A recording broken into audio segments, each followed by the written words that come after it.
Alright, so right here is the Google survey that I went ahead and made and attached to my website for the last one. It's got 5 questions right here. One of them is just, the obvious one of what your name is. And I got some short answer questions, and I've got ahead and put down a multiple choice question. This is all just based off the first video that the first 3-part video that I made. The students should have gone to watch. Right here you can view responses. Right now no one's responded to it, but for the second part of this passport, I'll have the responses recorded. So up here you can get this color palette thing. You can change the color at the top. I like green. I'm going to make it green. You can make an image of it up instead, which I like it. I would rather have it just green.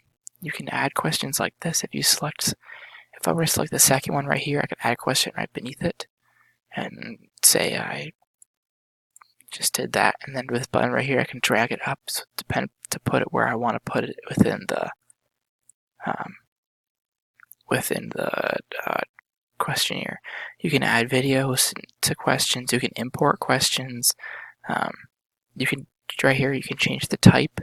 So if I were to make a question, and then I could change the type to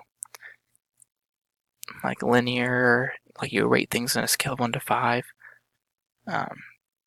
This would be a little risky, but I probably wouldn't do so.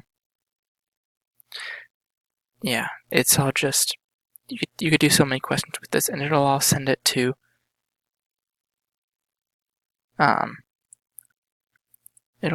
these responses, in which I can go through on like this Google Sheets it'll connect to, and I can look through all the responses and who responded to them. There's also a setting that you can input when you send out the survey to record their email addresses as well, so you know that they're not lying about who they are.